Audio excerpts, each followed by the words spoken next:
కేసీఆర్ కవితకు సమాధానం చెప్పే దమ్ముందా? సూటి ప్రశ్న. తెలంగాణ రాజకీయాల్లో ఒక సంచలనంగా మారిన కవిత యొక్క మండలిలో స్పీచ్ అనేది నీ దుర్మార్గాలకు సాక్ష్యంగా నిలిచిన పరిస్థితి. సొంత కూతురు యొక్క ప్రశ్నలకు సమాధానం చెప్పలేక తిరుగుబాటు చేసినట్టుగా కూతురు మీదనే యాంటీగా ప్రెస్ మీట్లు పెట్టేయడము, మాట్లాడిపోయడము కాదు.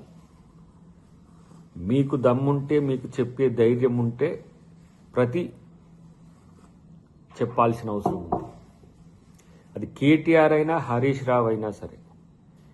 కేటీఆర్ ప్రతిరోజు పొద్దుగాల లేచి మాట్లాడతాడు మొత్తం మీడియా స్పేస్ కొరకు. హరీష్ రావు అబద్ధాలన్నీ చెప్పుకుంటాడు. కేసీఆర్ బయటికి వెళ్తే నేను మామూలుగా ఉండదని అంటుంటాడు.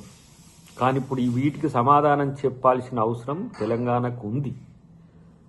వందల మంది ప్రాణత్యాగాల పునాదుల మీద ఏర్పడ్డ తెలంగాణను దోచుకున్న దొంగలుగా మీరు ఎలా చరిత్రకెక్కిన దానికి సాక్ష్యమే కవిత గారి స్టేట్మెంట్గా నేను చూస్తున్నా. రాజకీయంగా బీఆర్ఎస్లో ఉన్నప్పుడు ఎందుకు మాట్లాడలేదంటే బీఆర్ఎస్ పెట్టడాన్నే వ్యతిరేకించిందని చెప్తుంది కదా. తెలంగాణ పునాదుల మీద మీ పార్టీని నిర్మించుకొని తెలంగాణ సంపదను దోచుకొని భారత రాష్ట్ర సమితిగా ఈరోజు అవతరించి దేశాన్ని కూడా దోచుకోవాలంటే తెలంగాణ ప్రజలు మిమ్మల్ని ఇక్కడనే బండబెట్టిండ్రు. మనం చేసిన తప్పులు ఏవైనా మళ్ళీ ఏ విధంగా తలుగుతాయో అవి కవిత రూపంలో మీకు తలుగుతున్న పరిస్థితి నాకు కనబడుతున్నది.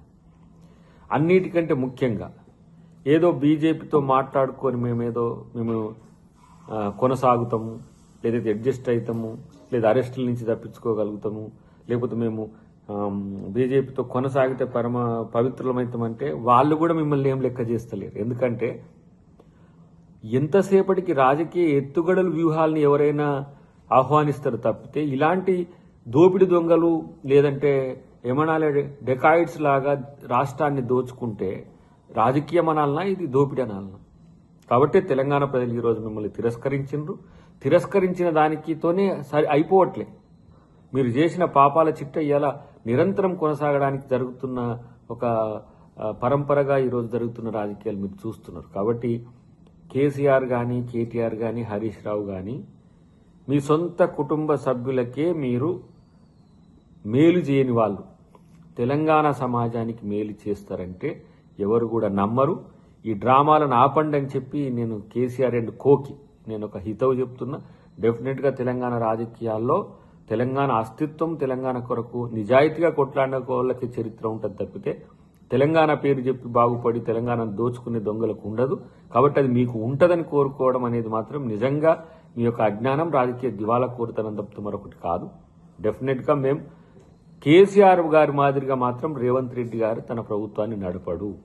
కేసీఆర్ వల్ల తెలంగాణ ఎంత నష్టపోయిందో అందరికీ తెలిసింది. కాబట్టి కేసీఆర్ లాగా ఉండకపోతే చాలు రేవంత్ రెడ్డి గారు గొప్ప నాయకుడయ్యే అవకాశం ఉంటుంది. కాబట్టి తెలంగాణ ఒక క్రాస్ చెక్ చేసుకున్నది కేసీఆర్ రూపంలో. కాబట్టి ఇలా అంత నిజాయితీగా పరిపాలించడానికి రేవంత్ రెడ్డి గారి కారణం ఎందుకైతుందంటే కేసీఆర్ లాగా చేయకూడదని ఒక ఆలోచన తప్పితే మరొకటి కాదు. కాబట్టి ఇప్పటికైనా మీకు రాజకీయ ఇంగితం ఉంటే, ప్రశ్నకు సమాధానం చెప్పే ఒక అవగాహన ఉంటే ఆ ప్రయత్నం చేయండి. లేదంటే మీరు ఇదే ప్రజలు మిమ్మల్ని దోపిడి దొంగలుగా చూస్తారు తప్పితే మరొకటి కాదు.